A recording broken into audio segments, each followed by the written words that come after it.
Bonjour Tommaso, bienvenue chez Fréquence Mistral Marseille. Pouvez-vous tout d'abord vous présenter? Oui, bonjour, merci pour m'avoir invité. Je suis Tommaso Zaccaro, je suis d'origine italienne. Et ici à Marseille, je travaille dans une association qui c'est une ONG, organisation non gouvernementale, qui s'appelle Eurocircle. Et dans cette association, je suis chargé de mission au pôle échange.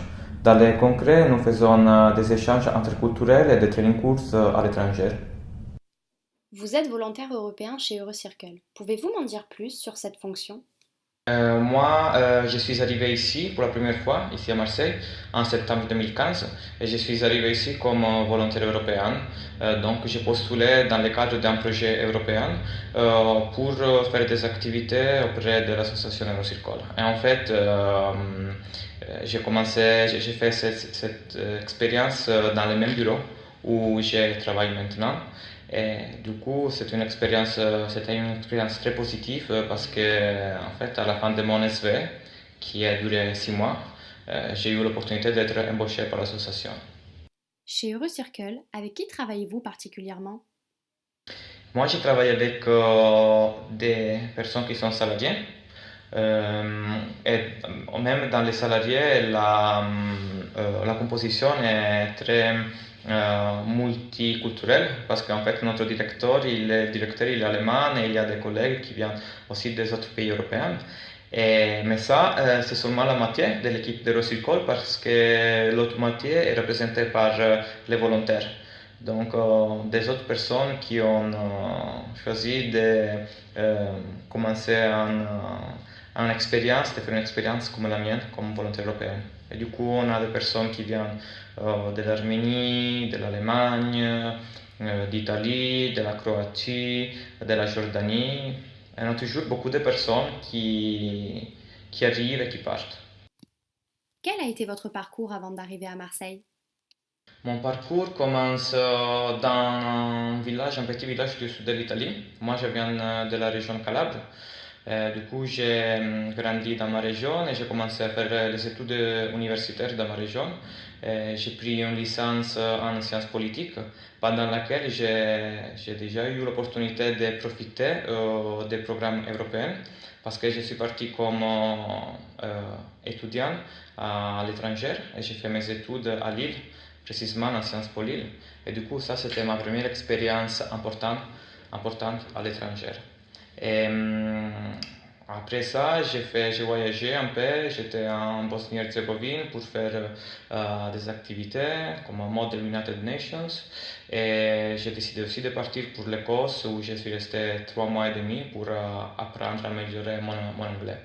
Après ça, j'ai continué mes études en faisant un master en sciences internationales et diplomatiques et j'ai reçu mon diplôme en 2014. Après ça, j'ai eu une petite expérience dans une entreprise privée. Mais j'ai passé quelques mois au chômage. Et du coup, j'ai décidé de partir à l'étranger. Je pensais que faire un service volontaire européen, c'était une bonne opportunité, une bonne façon pour avoir de nouveaux types d'expériences. Vous avez choisi Marseille. Pourquoi cette ville et pas une autre? J'ai choisi Marseille parce que moi j'aime trop le climat méditerranéen et du coup j'ai cherché une ville qui était face à la mer et qui me permettait aussi de vivre dans un endroit, dans un climat similaire à le climat italien, donc le pays depuis lequel je viens. Vous parlez ainsi trois langues couramment, avec l'anglais, le français et bien sûr l'italien. Oui, on peut dire couramment. Naturellement, en anglais et en français, je ne rejoins pas un niveau de langue maternelle, mais quand même, j'arrive à bien m'exprimer. Et en plus, je viens aussi d'un village qui appartient à une minorité linguistique dans le sud de l'Italie. Et c'est une minorité albanaise. Et en fait, je parle en langue ancienne. C'est pas l'albanaise moderne, mais c'est l'albanaise ancienne qui s'appelle arbresh. Et c'est une langue qui vient du 15e siècle. Comptez-vous apprendre de nouvelles langues? Oui, bien sûr. Moi, je pense que les langues ne sont jamais beaucoup.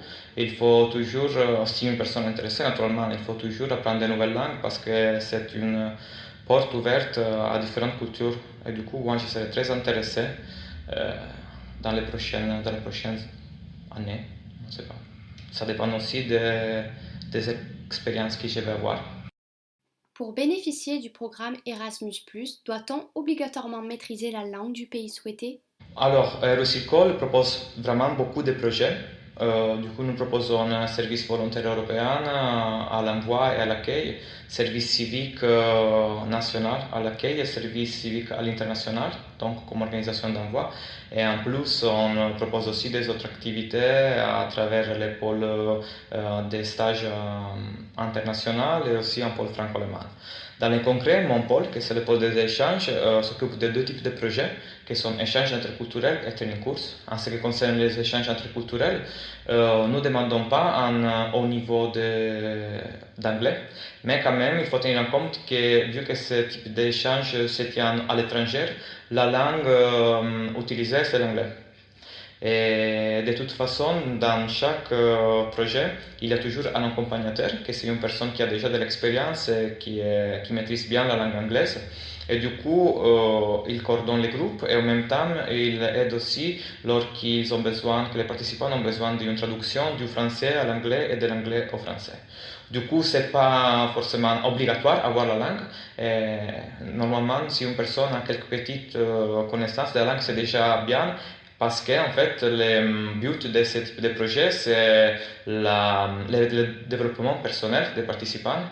Et déjà, parler une langue étrangère pour une semaine, 2 semaines, ça dépend de la durée du projet, ça donne beaucoup de résultats en termes de nouvelles connaissances en termes linguistiques. Vous faites des échanges interculturels. Vous m'avez parlé du training course. De quoi s'agit-il? Les training courses sont des projets pas vraiment différents des échanges interculturels, sauf que le public auquel ils sont adressés, c'est un public un peu différent. C'est-à-dire que normalement, à ce type de projet participent des travailleurs sociaux. Du coup, ce sont des personnes qui sont déjà engagées dans certains types d'activités avec la jeunesse.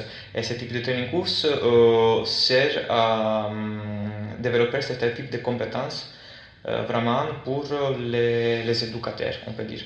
Et plusieurs fois, nous avons envoyé, ou les personnes qui sont intéressées au training course sont les personnes qui s'engagent aussi dans le cadre de l'accompagnement des participants pendant les échanges interculturels.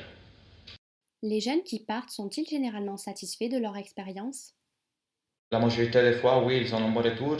Aussi parce que pour beaucoup de personnes, ils n'ont jamais eu l'opportunité de participer à ce type de projet. Et du coup, se retrouver à l'étranger avec des groupes de personnes qui viennent des autres pays européens et dehors Europe à faire des activités dans le cadre de l'éducation non formelle. Les étudiants sont-ils les seuls à pouvoir profiter de ce programme? Alors, en ce qui concerne les échanges interculturels, en fait, ce ne sont pas seulement des étudiants, mais sont des jeunes en général.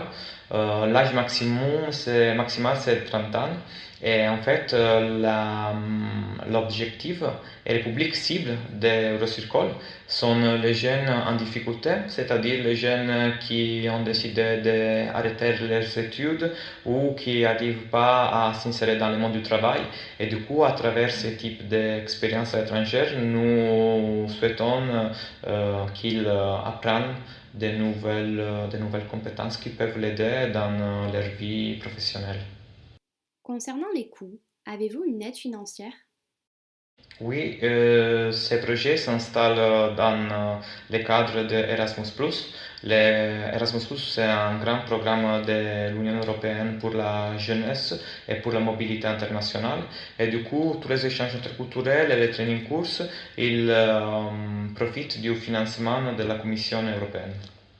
Pour conclure cet entretien, avez-vous un futur projet personnel? Moi, je voudrais bien continuer à développer mes compétences dans le cadre des projets européens. Tommaso, merci beaucoup pour cet entretien et à bientôt. Merci à vous.